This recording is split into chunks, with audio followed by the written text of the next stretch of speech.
morning to all my dear friends. I welcome you once again in part 4 of Revised Model GST Law Knowledge Series.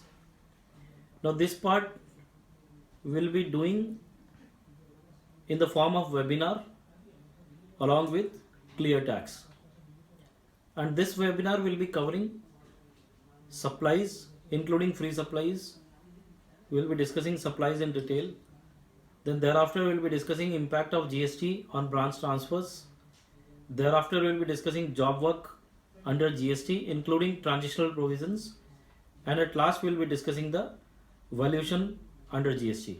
These are the 4 aspects which we are going to cover in this webinar, and this webinar will be treated as 4th part of knowledge series on revised model GST law. First of all, I would like to thank Clear Tax for giving me this opportunity.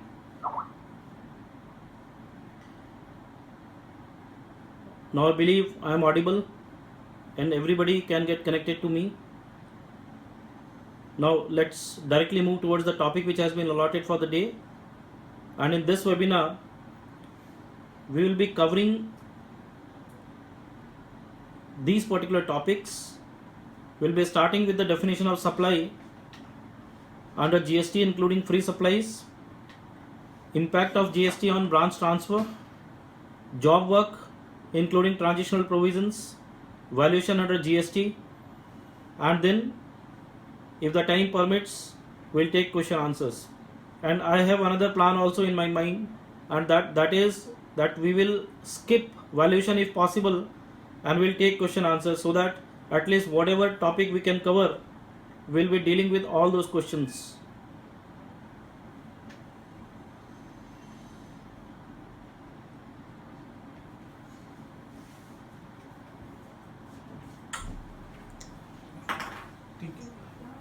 आप चालू करें voice नहीं अभी आई. Now so today's presentation plan is supply under GST including free supplies, impact of GST on branch transfers, job work including transitional provisions, valuation under GST, and then if the time permits we'll take question and answers of all of you.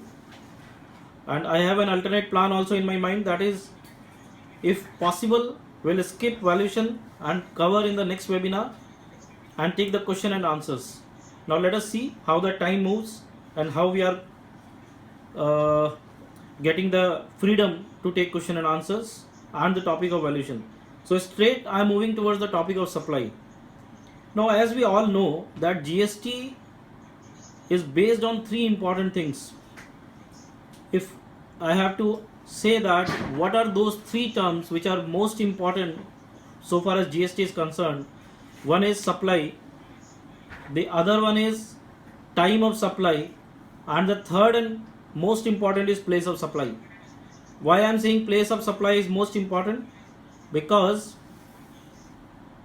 if we are not able to identify place of supply correctly, we will not be able to pay GST correctly, and there are harsh provisions under GST law which we will have to face. Nevertheless, we are not going to deal with the topic place of supply today, but the term supply is one of the most important terms under GST, because now all the terms such as sale, manufacture, transfer, all those terms are now gone by. No term has any importance as on date, because once the GST will be there, the only term which is going to be relevant is supply, and therefore let us understand the term supply. Let me give a disclaimer first. Whatever we are discussing today is based only and only on the basis of Model GST law, which is available in the public domain and which was issued by Empowered Committee of State Finance Ministers on 26th of November 2016. So now moving directly to the definition of supply, which is covered under section 3 of the revised model GST law. And the term supply again is, I would frankly say, it invites lot of disputes. Lot of disputes are going to be there in case of GST also, so far as term supply is concerned. Why I am saying so? The only backup which I will provide for this statement of mine is, there is a term manufacture which is defined under section 2 clause F of Central Excise Act 1944. That definition of manufacture is an inclusive definition, and the act came in 1944 and today it is 2017. More than 72 years have passed, but then also in the present regime also we are not clear whether a particular activity is manufacture or not. So this is how an inclusive definition can be a problem. Now, having said this, I would also like to add one more thing. There are 162 countries in the world who are following GST or VAT, that is value added tax or goods and services tax. And in most of the countries, the definition of term supply is exhaustive. It's not inclusive. But in our case, in the revised model GST law, it is an inclusive definition. And how does the definition goes? Let us see that. This is an entire presentation, entire slide which will show you the entire definition, which runs into 5 subsections of section 3. What is subsection 1? You can see here, supply includes, so it becomes an inclusive definition as we discussed earlier. It says supply includes all form of supply such as sale, transfer, barter, exchange, license, rental, lease or disposal, made or agreed to be made for a consideration by a person in course or furtherance of business. So my dear friends, first and foremost, supply is an inclusive definition which will invite lot of dispute. Second, the term supply is nowhere defined. They are telling supply as a definition under section 3, but they have never defined the term supply. They say all forms of supply, but where is the definition of supply? They have not done that. So it simple meaning, they say that all form of supply such as sale, exchange, transfer, barter, license, rental, lease or disposal. I don't see any point in mentioning those words. Why they have mentioned those words? Because if something is said that it includes everything, then you need not define that or mention the examples of it, like such as sale, transfer, exchange, barter.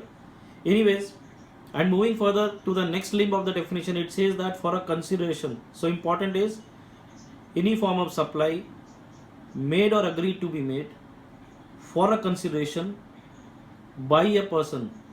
So again, the point to be noted, my dear friends, it says by a person. It does not say to a person, and it has its own importance. We'll discuss that at later stage. So for a consideration by a person in course or furtherance of business. So anything, any supply which is related to business, which is in the course or furtherance of business, made or agreed to be made for a consideration by a person, is a supply. This is clause A of subsection 1. Now moving towards clause B of subsection 1. It says importation of service.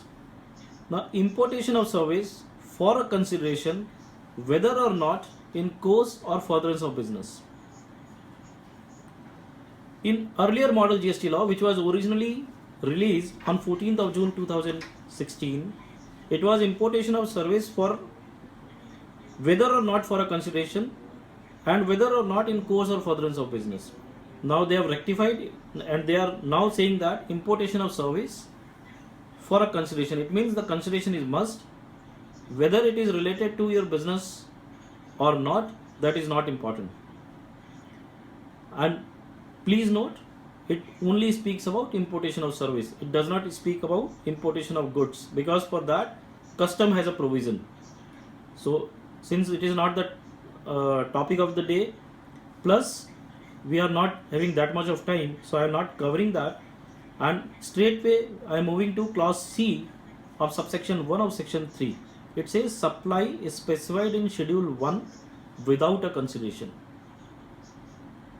So see the confusion. In clause B they are saying importation of service for a consideration. In clause A they are saying all form of supply for a consideration made or agreed to be made by a person in course or furtherance of business. And now in clause C they are saying supplies is specified in schedule 1 without a consideration.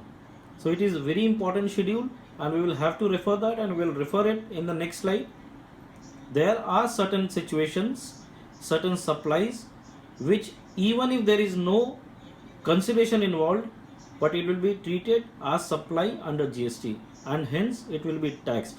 Now the question arises, how it is going to be taxed, or how we are going to value, and on what value the tax will be paid. So that is a question which we will be answering at a later point of time. Now moving to subsection 2 of section 3, it says schedule 2 shall apply for determining what is to be treated as a supply of goods or service. Now before discussing this, give me some minutes and let me touch upon what are the schedules which are prescribed under the revised model GST law.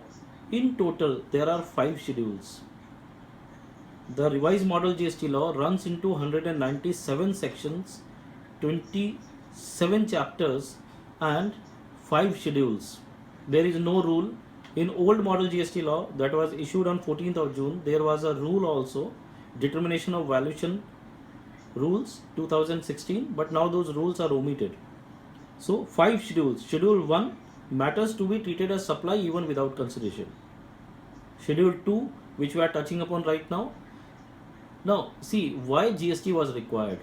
Out of various reasons like multiplicity of taxes, cascading effect, there was another reason which was very crucial, and that reason was classification of goods and services.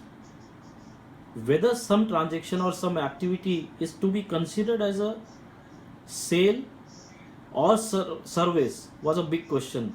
And in the current regime, you all might have noted that there are various situations wherein service tax or excise is leviable, at the same time VAT is also leviable. So question arises, how something or how a particular transaction can be goods and services both at the same point of time. So to avoid that anomaly, GST was required, and schedule 2 deals with this. Schedule 2 categorically provides the classification part, which says this is going to be supply of goods and this is going to be supply of service. So coming back to subsection 2 of section 3, which says that schedule 2 shall apply for determining what is to be treated as a supply of goods or what is to be treated as supply of service. So now the current classification issue will be resolved as per the provisions of GST and schedule 2. Moving further, subsection 3. Now I have discussed that there are 5 schedules in total. First schedule, matters to be treated as supply even without consideration. Second schedule, classification. They will classify whether this is to be treated as supply of goods and this is to be treated as supply of service. And now schedule 3. In simple words, I would like to say schedule 3 is nothing but a negative list. I am repeating, schedule 3 is nothing but a negative list. It means it will not be treated as a supply at all. No tax, no GST will be leviable. Now schedule 4. Schedule 4 categorizes or includes certain transactions or activities which are undertaken by central government, state government or the local authority, and which they are like compulsorily responsible to do for the benefit and interest of public at large. Let us take an example, issuance of birth certificate, issuance of death certificate. So all those activities which they are doing, whether central government, state government or local authority, those activities or transactions are kept out of GST by virtue of schedule 4, wherein those transactions or activities are listed out which will not be taxed under GST. So my dear friends, let us touch once again schedule 1, supply even without consideration. Schedule 2, classification, whether to be treated as supply of goods or supply of service. Schedule 3, a negative list which is not to be taxed at all under GST. Schedule 4, certain transactions or activities undertaken by central government or state government or any local authority in which they are engaged as specified in Schedule 4. So it will again not be taxed. Now Schedule 5. Before moving further, that is subsection 4 of section 3, let me have a brief of Schedule 5 also. Now Schedule 5 is a new schedule because in old model GST law there were only 4 schedules. Schedule 1 was same, Schedule 2 was same, Schedule 3 was liability to get yourself registered, now which is Schedule 5, and Schedule 4 was same in old model GST law. So what they have done is they have inserted a new schedule in form of Schedule 3, and they are saying that it is a negative list, it is not to be taxed, and they have substituted, or I would say inserted a new schedule, Schedule 5, and they have migrated Schedule 3 to Schedule 5, which was liability to get yourself registered. So I believe now we are all clear about what are the 5 schedules which are there in the revised model GST law. First, matters to be treated as supply even without consideration. Second, classification of goods and services. Third, negative list. Fourth schedule is transactions or activities undertaken by central government, state government or local authority. And Schedule 5, liability to get yourself registered. Now coming back to the definition of supply, subsection 1. We have discussed all forms of supply. Clause A, for a consideration by a person in course or furtherance of business. Clause B, importation of service for a consideration whether or not in course or furtherance of business. And clause C, supply specified in Schedule 1 even without consideration. Subsection 2, Schedule 2, which classifies whether this is supply of goods or supply of services. Subsection 3, which mentions that notwithstanding anything contained in subsection 1, activities or transaction is specified in Schedule 3, which contains negative list, and Schedule 4, which contains certain activities or transactions undertaken by central government, state government or local authority, is exempted as not covered, that is neither a supply of goods nor a supply of services. And now let us move to subsection 4. Subsection 4 is central government or state government are empowered that on the basis of recommendation by the GST Council. Now the term written here is, you can see the here it is showing council, so it means GST Council. Central government or state government may on the recommendation of GST Council, which is going to be the most important body under GST, because this is going to be the body which will specify or recommend anything and everything under GST, and Article 279A has given such powers to them. So whatever they will do, they will recommend, and then on the basis of those recommendations, central government or state government will specify what is neither to be treated as supply of goods or supply of services, or is to be treated as supply of goods but not supply of service, or as a supply of service but not supply of goods. So I believe now everyone is clear that over and above subsection 1, subsection 2, subsection 3, there is subsection 4, which empowers the central government or state government to issue a notification and specify what is not a supply of goods but a supply of service, or what is not a supply of service but supply of goods, or neither a supply of service nor supply of goods. So now moving again to next subsection, which is last subsection of section 3. It speaks about two important terms which have been inserted for the first time in the revised model GST law. In original model GST law, these terms were not there, but these are very important terms. Those who are practicing in service tax might be aware of 66F, composite services. So similarly, it is going to be composite supply, maybe services and goods together supplied, maybe two goods together supply, maybe two kind of services together supply. So it is composite supply, principal supply and mixed supply. These are the three terms which we need to understand, and I will make you understand in very simple language. Now, what is composite supply? Composite supply is where more than one goods or services, either more than one goods or goods or services are supplied, and both are dependent, I would say, on each other, or complementing each other rather, not dependent but complementing each other.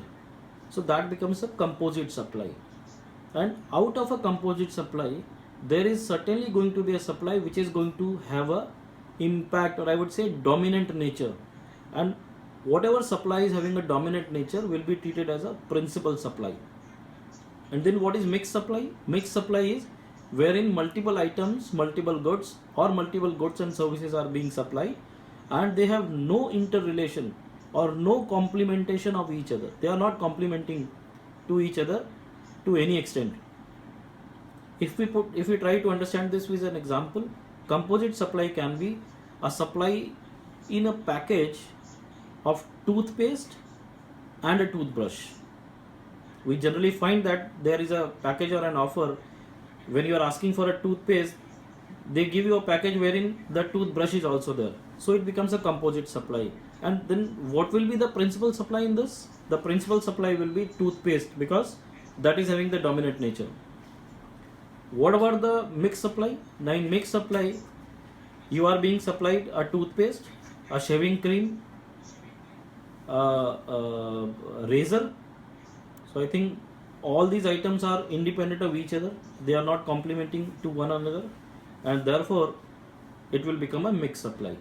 So how it has to be treated in case of or as per the provisions of section 3, in case of composite supply, principal supply, that is the item which is having the dominant nature, will be treated as supply. And in case of mixed supply, out of the items which are supplied in a bunch, the item which is having the highest rate of supply as per the tariff, that will be treated as supply. Are you getting it? If some item is supplied which is having 5% of rate, some item is supplied which is having 12% of rate, and some is supplied which is having 28% of rate, then 28% of rate will be applicable to the entire supply in case of mixed supply. And in case of composite supply, whatever item or goods are having the dominant nature, that will be treated as supply. So my dear friends, I have touched upon the definition of section 3, which deals with the term supply, which is going to be most important and most crucial term so far as GST is concerned. And I can assure you all, if you are good in digestion of the term supply, you will be very good in understanding GST, because this is the basis, because this will define the taxable event. Once the supply is made, the taxable event occurs. Unless you are aware about the term supply, or whether this activity is to be covered under the definition of supply or not, you will not be able to determine whether GST is going to be applicable or not. So now, although the time is less, now moving fast, and in the next process I will deal with schedule 1 in detail. I am not going to deal with schedule 2, 3, 4 and 5 is of course not the topic of the day. Schedule 1, matters to be treated as supply even without consideration. These are the matters which are to be treated as supply even without consideration. First, it says permanent transfer, disposal of business assets where input tax credit has been availed on such assets. If you are having certain assets in your business on which you have availed the SENVET credit, that is input tax credit, and then after availing the input tax credit, you are disposing those assets permanently, even if you are disposing it not for a consideration, that is at a zero value, the term supply gets attracted and you will have to pay GST on the same. Okay, now moving ahead to part 2 or clause 2, it says supply of goods or services between related persons or between distinct persons as specified in section 10 when made in course or furtherance of business. Distinct person in section 10, taxable person is defined under section 10. They have classified certain things. If we take a simple example, it is principal and agent. Under GST, a principal and agent is going to be treated as separate or distinct persons. So let us come again. It says supply of goods or services between related persons. So related person, again it is defined under Revised Model GST Law, or between distinct person, that means either related or not related, as specified in section 10, when made in course or furtherance of business. So in this situation also, even if there is no consideration, even if you are transferring some goods or some services to one of your relatives and he is using in his business, then that supply will become taxable. It will be covered under schedule 1. Now part 3, it says supply of goods. Clause A, by a person to his agent where the agent undertakes to supply such goods on behalf of the principal. I am repeating, supply of goods by a person to his agent where agent undertakes to supply such goods on behalf of the principal. If I am a principal and Mr. X is an agent, and if I am supplying certain goods to my agent, that is Mr. X, and he undertakes to supply it further on my behalf to someone else, then we will be treated as distinct person, and this activity, that is I am transferring the goods to him, I am supplying the goods to him as a principal, and he be acting as an agent of mine, this transaction in normal situation is not chargeable. It's generally having no consideration at all. But in case of GST, since it is going to be treated as a distinct persons, the tax is applicable and it will be covered under the definition of supply. Clause B, it's vice versa, that supply of goods by an agent to his principal. It's vice versa. In earlier case it was by principal to his agent, and now it is by an agent to his principal where the agent undertakes to receive such goods on behalf of the principal. In earlier case it was to supply certain goods on behalf of principal. In this situation it is to receive certain goods on behalf of principal. See, I am importing something, so in that situation it is applicable. Now part 4, it says it is linked with clause B of subsection 1 of section 3. Are you clear? Are you able to identify what is that?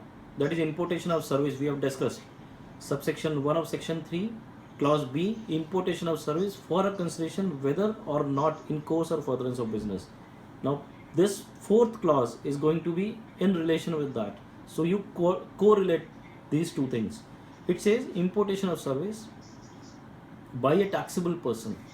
So first and foremost is you need to be registered, you need to be a taxable person from a related person or from any of his other establishments outside India.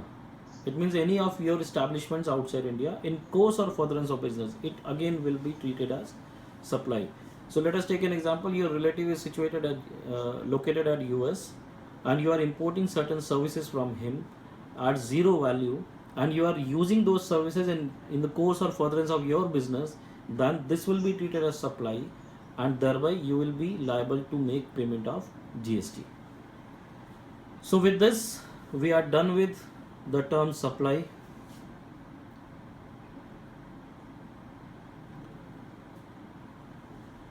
And watch.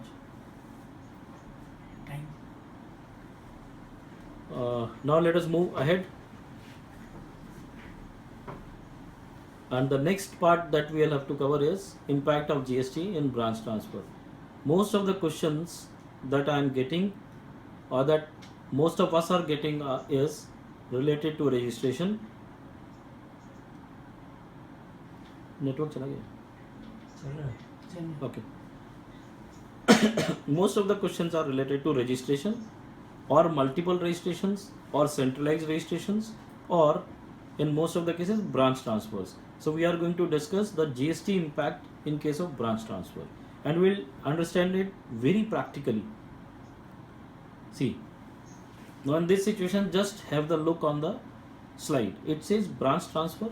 There are two options. One option is it may be an interstate branch transfer or an intra-state. It means I am located at Gujarat and my branch is located at, say, Maharashtra, and I am transferring or supplying certain goods to my branch located at Maharashtra. It will become an interstate. And if I am located at Surat in Gujarat and I am transferring or supplying certain goods to my branch located at Baroda, it will become an intra-state. Now, how does it going? How it is going to make a difference in GST? In GST, now let us understand the current scenario. In current scenario, in case of manufacturer, what we are doing, we are paying excise duty at the time of removal, and we are not paying any VAT because we are showing that as a branch transfer, and thereby there is no tax liability. But under GST, even in case of branch transfer in multiple states, there is certainly going to be a tax liability. So let us take one by one. First, let us take an example of interstate.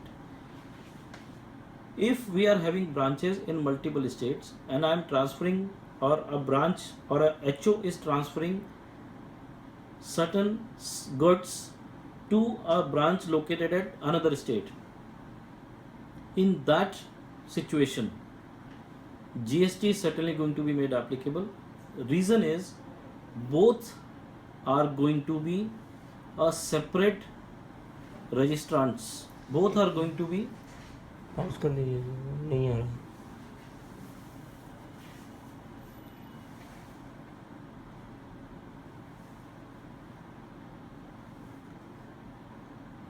बंद हो गया ना? आवाज नहीं आ रही.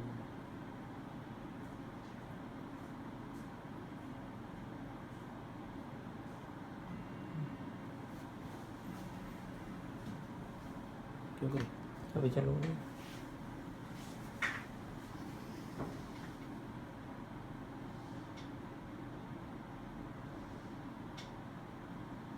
Muted.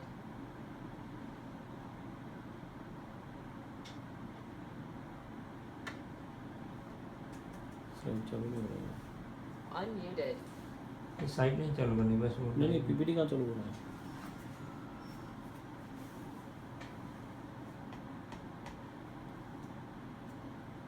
Connect हो गया sharing. इसे बोले. Sorry, there was an interruption in the internet connection. So I was discussing. Let us take one by one. First is interstate branch transfers, and then we'll deal with intrastate. Now I am having a HO at Gujarat, and I am transferring certain goods or supplying certain goods to the state of Maharashtra where I have a branch.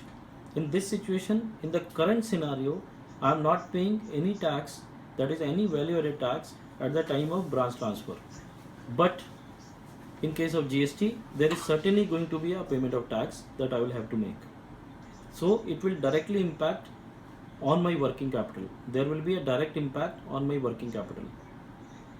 Now if we consider intrastate, so first and foremost we need to understand that whether it is a situation of business vertical or not.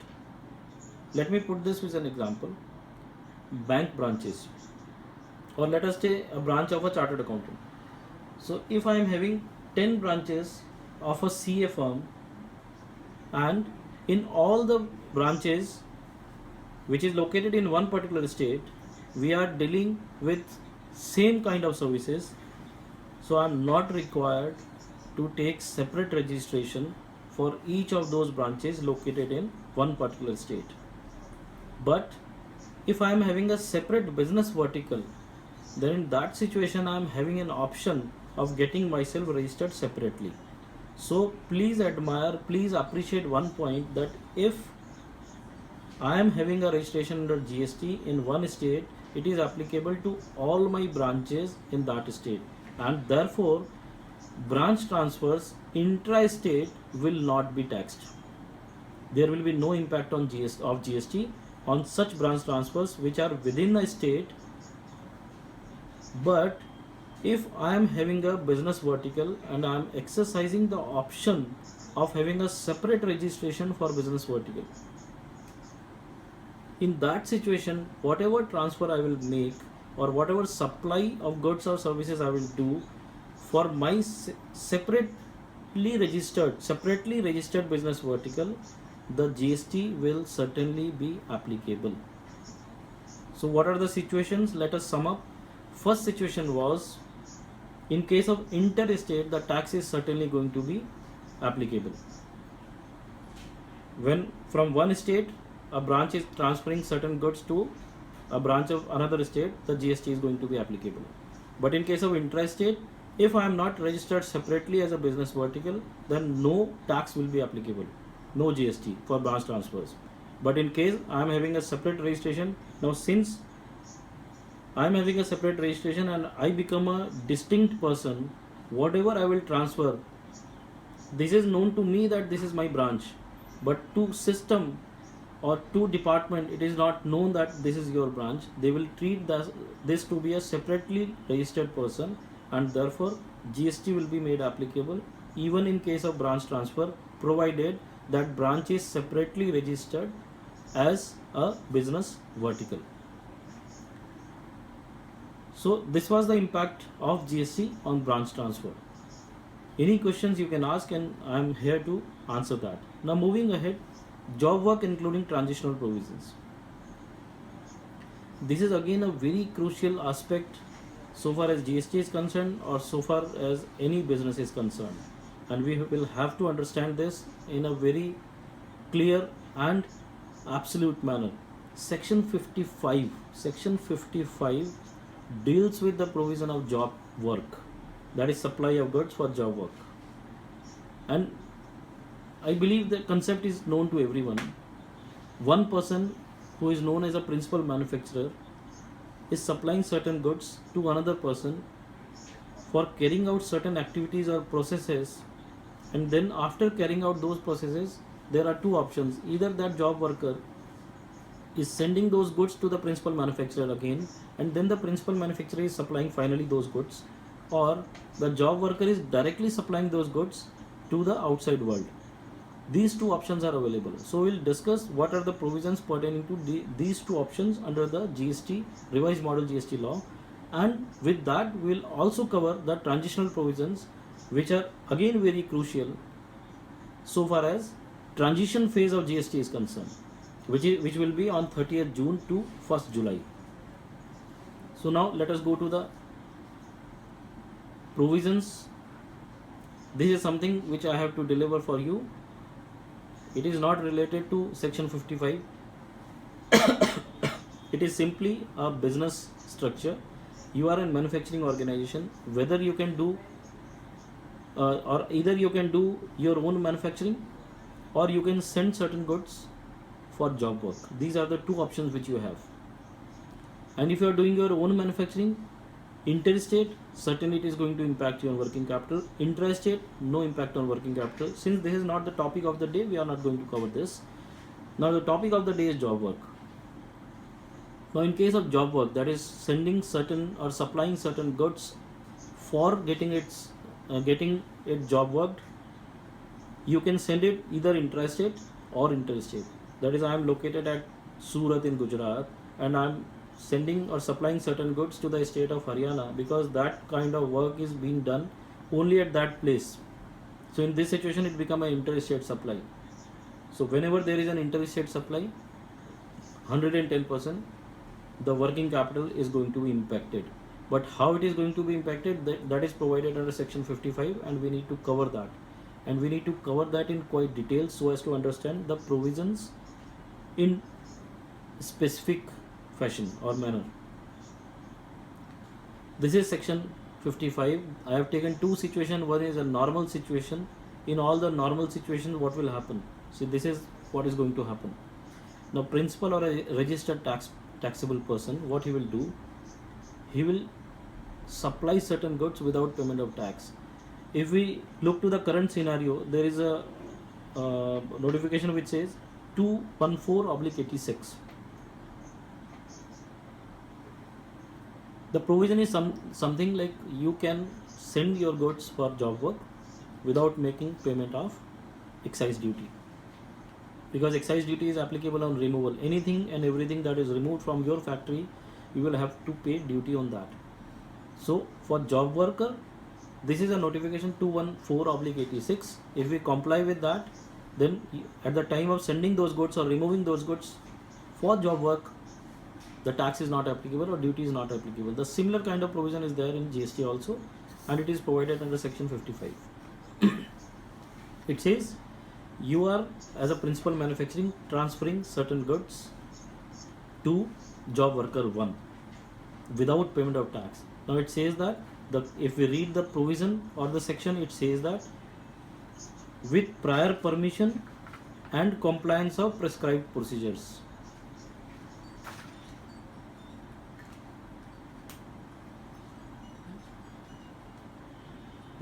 With prior procedures or taking the permission. After that, you can transfer the goods or supply the goods for job worker to job worker 1. In my example, I have taken 2 job workers. You have sent your goods or supplied your goods to job worker 1. He has done the job work and then he has further supplied to job worker 2.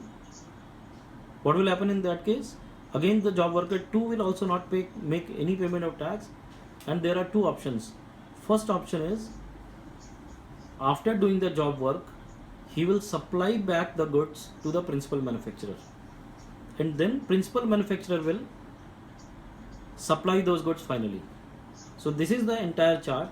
You can see this principal registered manufacturer, he is supplying the goods to job worker 1, then further it is being supplied to job worker 2, and from there it is coming, the taxable goods are coming back to the principal place of business, that is to the principal manufacturer, and then the principal manufacturer will supply it finally.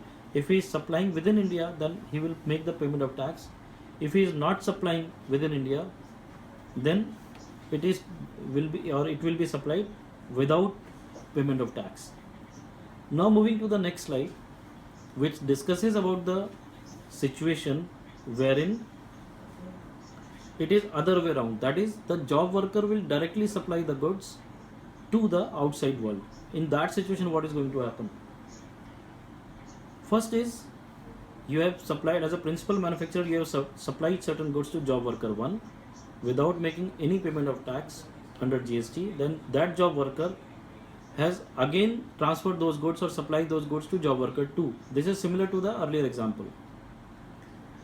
Now what he has done is, he has supplied those goods, that is job worker 2, in spite of sending it back to the principal place of business or to the principal manufacturer, he has supplied those goods within India directly on making payment of tax, or he has exported those goods without making payment of tax directly. But for this to be done, there are certain conditions which we need to satisfy, and that condition is, the principal manufacturer will have to define that place, or will have to add that place as his additional place of business. Will have to add that place as his additional place of business, and unless he does so, the job worker 2 will not be allowed to transfer or to supply the goods on which he has done job work to outside world. So what we need to understand is, in case where the goods are supplied to a job worker and we are getting those goods back to the principal place of business, then the principal manufacturer will supply it finally and pay the tax. But when these goods, in spite of coming back to the principal manufacturer, are directly supplied to the outside world, then in that situation they will have to comply with the situation, with a condition, and that condition is that the principal has to declare the place of job worker as his additional place of business. But it has certain exceptions also, that such declaration is not required in situations wherein the job worker is registered under section 23, or the goods those are supplied are the notified goods. So to sum up once again, in case of job work, there are 2 things. One is, the goods are supplied to a job worker, the job worker does the job work and he sends those goods back to the principal manufacturer's place of business, and then the principal manufacturer is supplying it. In this chain, there is no payment of tax up till the goods are returned back to the back by the principal manufacturer. But let us go to the second situation, wherein the goods are supplied to a job worker has done the job work, and after doing the job work, he is supplying those goods directly to a third party. He is not sending those goods back to the principal manufacturer. In that situation, there is an additional condition which the principal manufacturer will have to comply with, and that additional condition is, that the principal manufacturer will have to declare the place of job worker. I am repeating, the principal manufacturer will have to declare the place of the job worker as his additional place of business. This is what he will have to do. But in two situations he is free from doing so, that is, he is not required to declare that place as his principal place of business. What are those two situations? First is that the job worker, he is himself registered as per the provisions of section 23 read with schedule 5 of the revised model GST law, number 1. Number 2, that the job worker is supplying those goods, or the goods which are involved in this job work are notified goods which are not requiring any declaration to be made by the principal manufacturer. So this is the provision of job work so far as revised model GST law is concerned. Now moving ahead,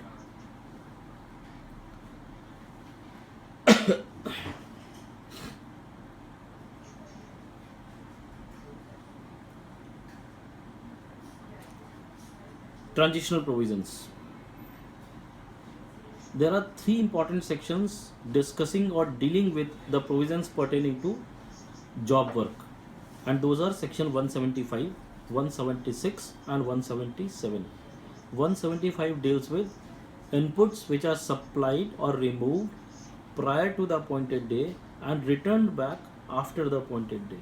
176 deals with semi-finished goods which are removed prior to the appointed day and which are returned back after the appointed day. And then section 177, which discusses with finished goods which are sent for further processing, not an activity of manufacture, and which are returned back after the appointed day.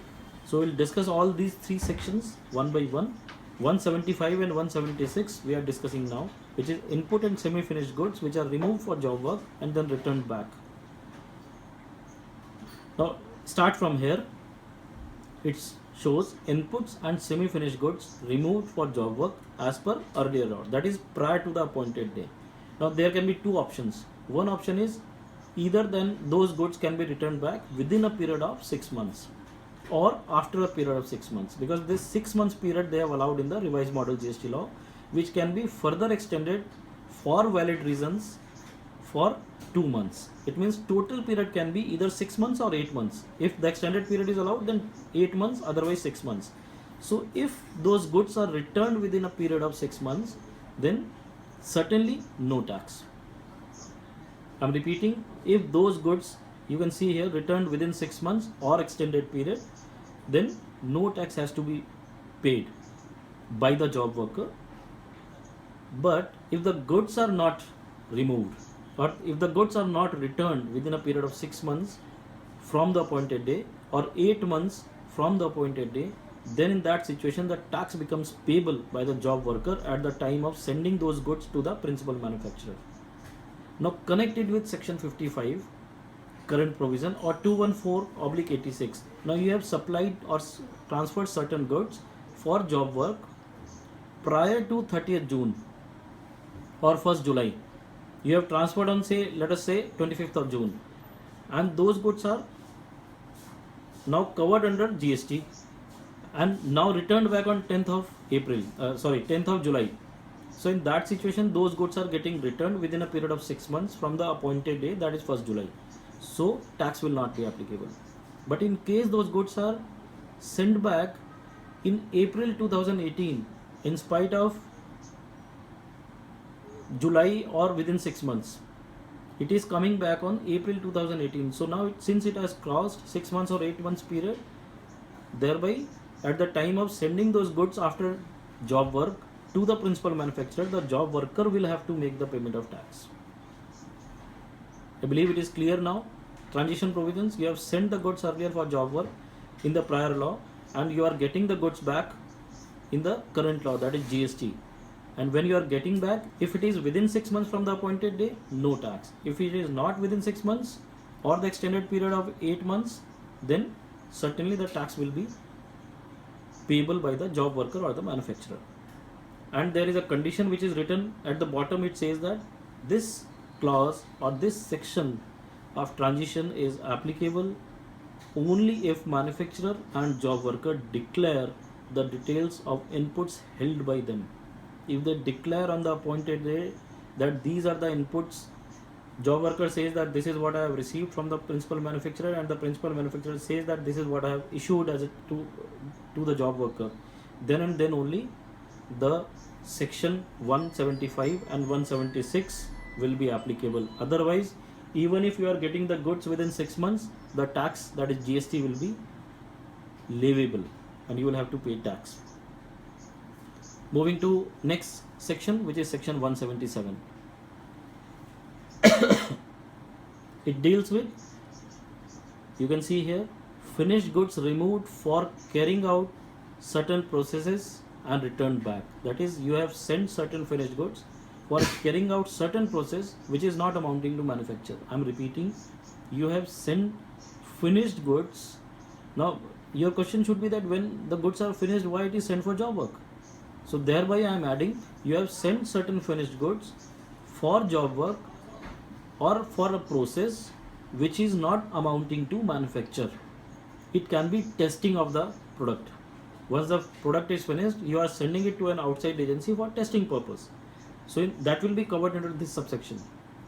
So if you are sending those finished goods for certain processes to be carried out on them before the appointed day and you are getting it back after the appointed day, what will be the provisions? Section 177 is applicable. It says, where any excisable goods manufactured in a factory,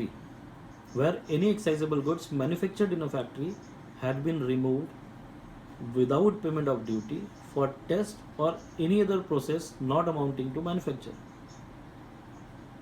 then in that situation, to any other premises, whether registered or not, as per the earlier law, you have transferred that finished goods to any premise which is either registered or not registered. You are not concerned with that, but it is supplied as per the earlier law.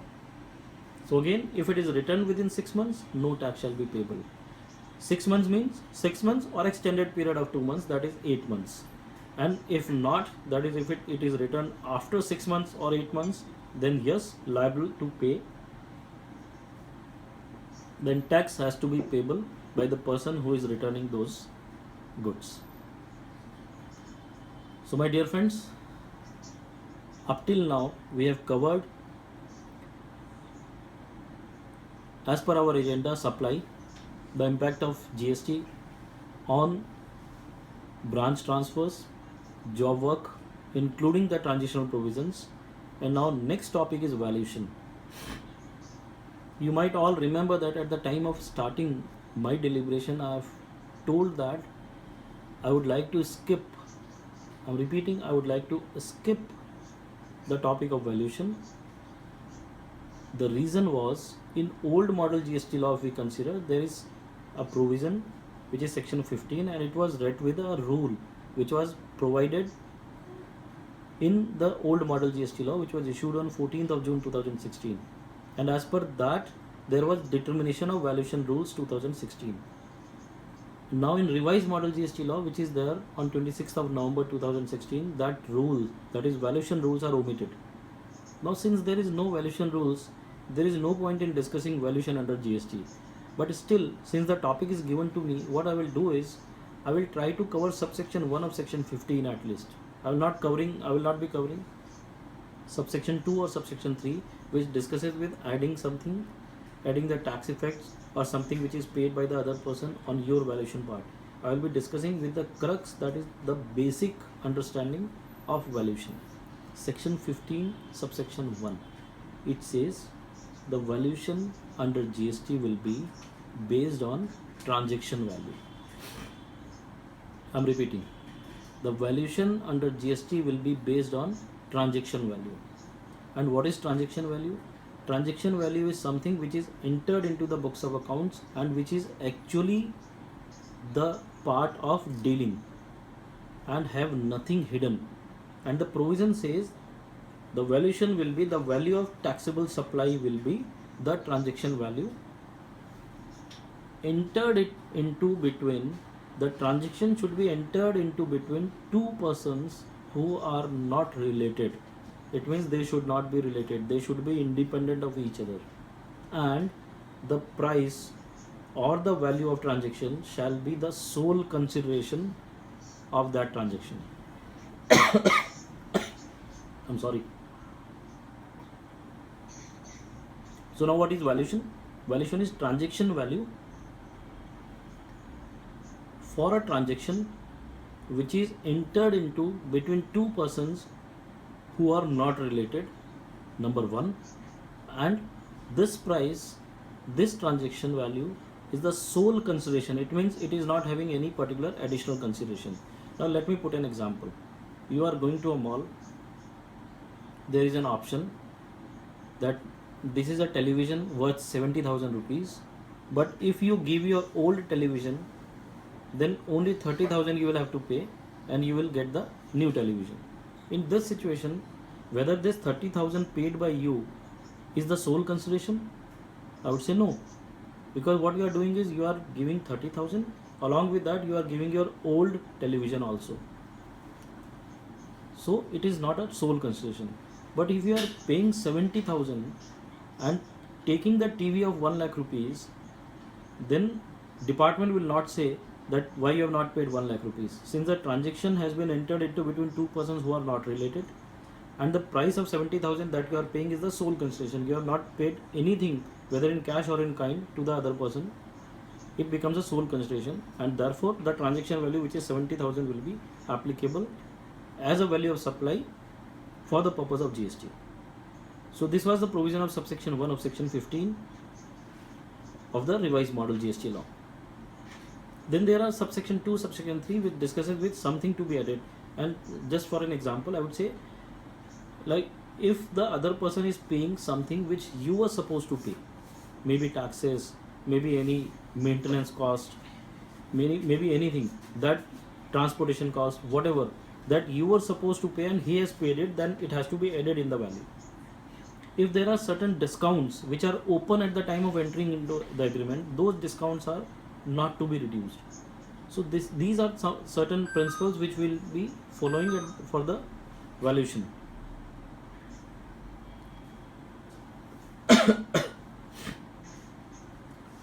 So since I'm not willing to touch upon this in detail, we have to understand only the basic, and that I have dealt with, that is transaction value entered into between two persons who are not related, and the price is the sole consideration. This will be the value of taxable supply under GST. So now we are open for question and answers. Before winding up, let me summarize what we have done today. We have tried to understand the definition of supply as per section 3 of the revised model GST law, which contains 5 subsections. We have discussed all those 5 subsections, and schedule 1, we have discussed that also in detail. Then there were 5 schedules which we have discussed. Schedule 1, matters to be treated as supply even without consideration. Schedule 2, classification. Schedule 3, negative list. Schedule 4, transactions entered into by the central government, state government or local authority which are not taxable. And schedule 5, which discusses about the liability to get yourself registered. This is what we have discussed in case of supply. Then schedule 1, we have discussed 4 items. You might remember those 4 items: permanent transfer of assets, etc. And then after supplies, we have tried to discuss and understand the branch transfer impact. And then we have discussed the job work, including the transitional provisions. There is section 55, section 175, 176 and section 177. And then finally valuation, section 15 subsection 1, which discusses about the transaction value. Now the floor is open for question and answers, and I would request each one of you to ask any question pertaining to today's topic, and I will be very happy to answer that. The branch transfer, then certainly yes, the GST will be applicable.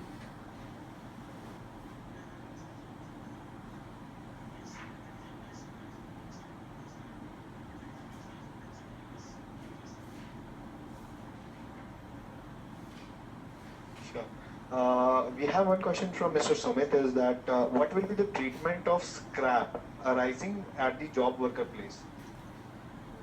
The treatment of scrap will be, whenever the job worker will remove that scrap, he will have to pay duty on this. The job worker will have to pay.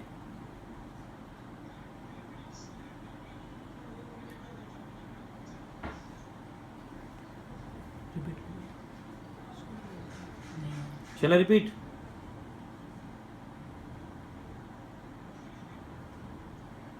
The treatment will be the job worker will have to pay. Yeah.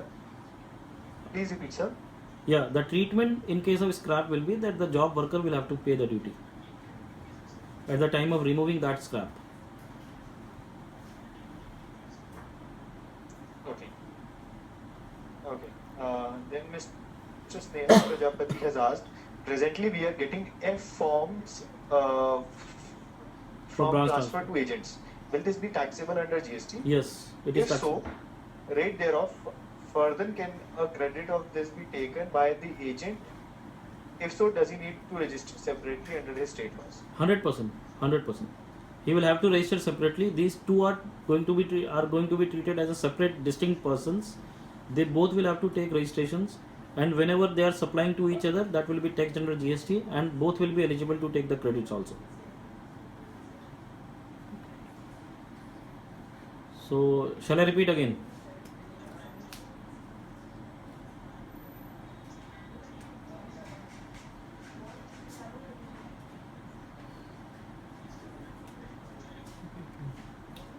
See, in case of GST, the supply between agent and principal is going to be taxed because these are treated as a separately distinct persons. From, yeah. Yeah. Shall I repeat my answer, or are you asking another question? Okay. We have a question. We got it. We are asking another question. Okay. So from Anisha Modi, we have the question that different business verticals and intrastate transfer would attract GST common registration? No. Let me put an example that I am a chartered accountant. I am practicing in Surat. I am having an office here, and I am also having an office at Baroda. Again a CA firm, but I am not doing same business what I am doing at Surat. So it becomes a separate business vertical. Because we need to understand what is business vertical. Business vertical is a identifiable separate business venture which carries all the risk on its own. So it has to be a different business. So if you are doing a different business, you have an option of getting yourself registered separately. I am repeating, you are having an option of getting yourself registered separately. If you exercise that option and then make a branch transfer within these two entities, it will be treated as separate entities and thereby the GST is applicable. But if you are not exercising the option, then within a state, number of times you can make the branch transfers and no GST will be applicable.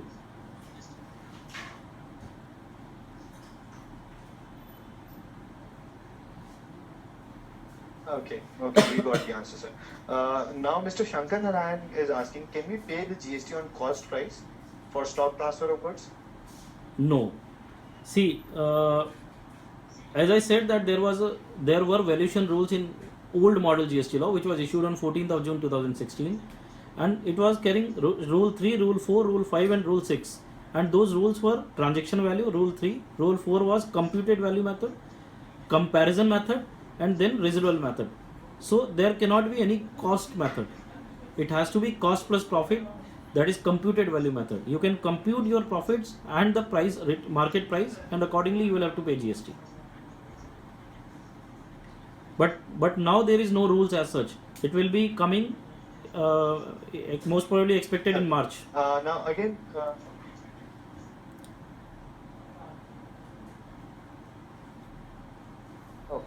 okay.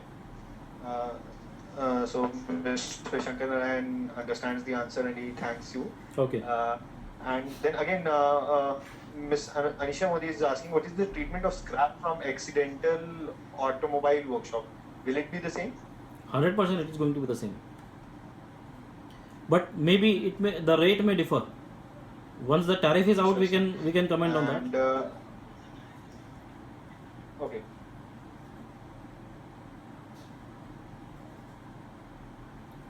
I would like to extend one thing. When you are sending your vehicle or your goods or Mr. Seem Sharma has one. Yes, sir. No, I was just telling that. See, in case of automobile industry, if I am supplying my vehicle for let's say for repair or something like that, and then the scrap comes out of it, it is not to be treated as supply because it is not related in course or furtherance of my business, because I am the supplier, no. But the other person who is providing me service, is supplier of service for me. Okay, understood. Okay.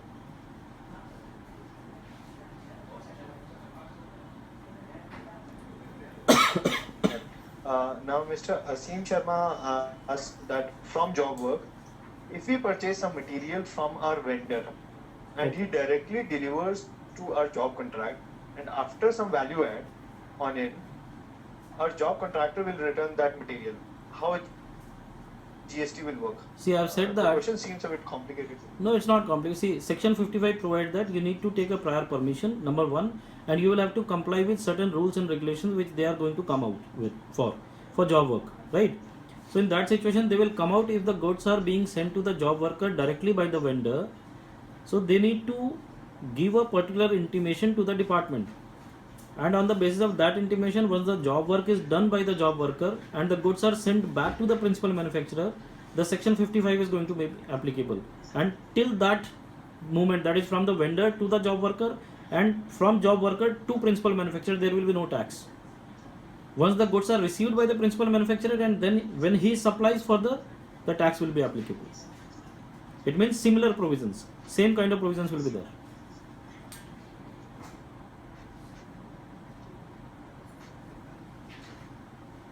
I hope it's clear. Okay, so we got the answer, sir, and I believe so. We have lots of thank you for you, Mr. Shankar Narayan, Ms. Anisha, Mr. Asim. Everyone is thanking you for the wonderful webinar and and answering their queries. Pleasure.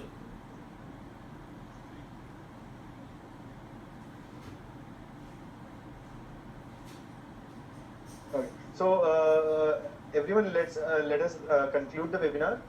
Let us all thanks Mr. Avinash for giving his valuable time. Thank you, sir. Thank you very much. Thank you. For taking out the time to enlighten us and. My pleasure. Always ready. My pleasure. Thank you. Thank you more very much. about GST. Everyone will. Thank you, sir. Everyone will see you again next week. Sure. With, Mr. Avinash. And we'll have the pleasure of his company again. Thank you.